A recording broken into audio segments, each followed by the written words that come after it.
Hallo ihr Mordlustigen. Ich bin Meister Lenze and I'm going to show you Germany's top 10 serial killers. So shut up and get murdered Germanized. I am bored. What should I do? Ich weiß. Get Germanized. Our first German serial killer is, on place number 10, Horst David, aka der Würger von Regensburg, the Wrangler of Regensburg. Horst David worked as a painter and killed 7 people in the course of 17 years. Even though he was married, he spent a lot of his money on prostitutes and got him and his family in financial trouble. He choked his first victims, 2 prostitutes, to death after they tried to charge him more than they agreed on initially. Some of his later victims, one of them his landlady, others elderly women, were killed after they refused to lend him money. The police believes that he might have killed several more people for financial reasons. The Wrangler was sentenced to life in prison by the Landgericht München and remains in Straubing prison unto this day. On place number 9 is Powell, aka der S-Bahn-Mörder, the subway/tram murderer. He was a murderer in a country that was full of murderers at the time. From 1933 to 1945, in Nazi Germany, Powell terrorized the women of Berlin. His first victim was Gerda Ditter. In October 1940, her body was found covered in stab wounds with strangulation marks around her neck. Corpses started appearing near the S-Bahn, a railway running through the city. They had all been bashed in the head before being thrown off the train. While the newspapers tried to downplay the attacks, the public was terrified of the S-Bahn murder. Many women working in the munition factories traveled home late at night and were often on trains during the nightly blackouts. Intended to keep the city safe from bombers, the nightly blackouts made it actually easier for the murderer. When the police finally found Ogorzov, they had trouble accepting the truth. He was actually a Nazi and member of the SA. He was then found guilty of 8 counts of murder and executed via guillotine. The irony here is that at least one member of the officers that brought Ogorzov down later on went to lead an execution squad in Eastern Europe. On place number 8, Joachim Georg Kroll, der Menschenfresser von Duisburg, the man-eater from Duisburg. Kroll killed about 8 to 14 people and partially ate some of them. With a low IQ of 76 and as a known bedwetter, Kroll began to perform sexual acts on butchered animals early on in his life. His murders started in 1955 after the death of his mother. His first victim was Hermann Schmitz. Kroll surprised him and his girlfriend while they were having sex in their car. Hermann Schmitz got out of the car after Kroll stepped the car's tires and was heavily wounded in a fight with the attacker. He then later bled to death in his girlfriend's arms after she managed to escape with the car. Also in 1976, Kroll killed a 4-year-old girl. When he blocked the toilet by trying to flush down her intestines, the police got suspicious and arrested him. They then discovered a freezer with bagged remains and also 2 hands,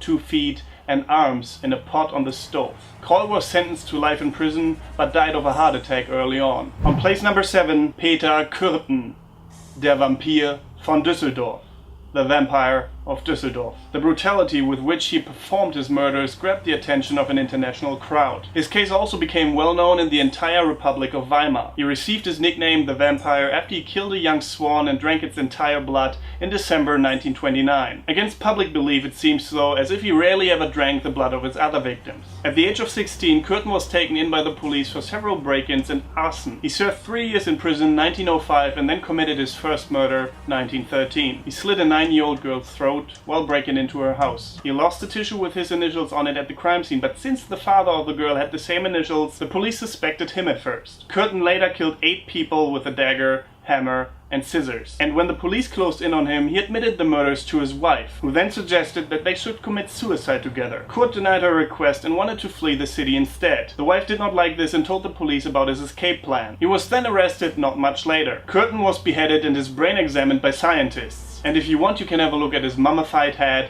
in Ripley's Believe It or Not in Wisconsin Dells. On place number 6, Adolf Seefeld, Onkel Ticktock, or Der Sandmann, Uncle Ticktock, or the Sandman. Adolf Seefeld was born 1870 in Potsdam and died 1936 in Schwerin by beheading with a guillotine. The clockmaker Adolf Seefeld sexually abused and killed at least 12 boys during his time. All his victims wore sailor outfits and were found by the police looking like they were peacefully asleep, without any signs of violence or struggle. It was suspected at first that he used a self-made poison or chloroform. Later on, author Hans Pfeiffer claimed that Seefeld might have induced a hypnotic sleep on the children, then abused them and left them in the woods, hoping they would freeze to death. Seefeld himself was probably raped by 2 men at the age of 12, which might have led to the murders. Since he made it look like the victims died of a natural cause, the police suspected that he might have killed over 100 people, but was never able to prove it. Don't forget to rate this video and click here if you want to see who the last 5 serial killers are, or find the link to the video in the video description. And now we're gonna have a look at some of your comments. Make Me Smile 701 says, why do German hands are sweet? Only German.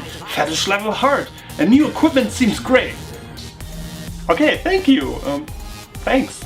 And the Piece of the Night says, don't know if this was covered already, but could you please tell me how to say Happy Oktoberfest, one equivalent phrase that is used? Danke. Happy Oktoberfest would mean Frohes Oktoberfest or Fröhliches Oktoberfest.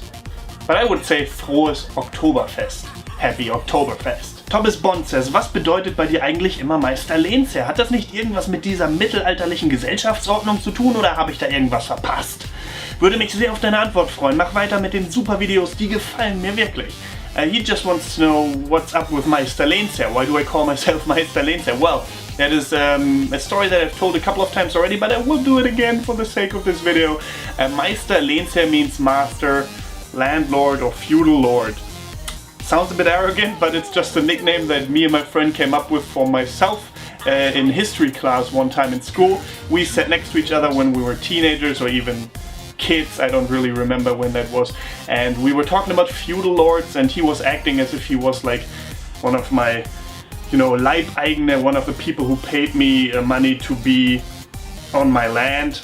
And he said like, oh, Meister Lehnsherr, and being all silly and stuff. And then that's where that came from, when I created the YouTube channel back in the days, 2000 and I don't really remember when it was, 9 maybe or so. I remembered that story and was like, oh, you can call it that, doesn't really matter, because you won't do anything with that channel anyways, right? Well, I was wrong, and now the channel is called Meister Lehnsherr, and that's why I am still calling myself Meister Lehnsherr as well. That's it with the comments, guys. Vielen Dank fürs Zusehen. Thank you very much for watching.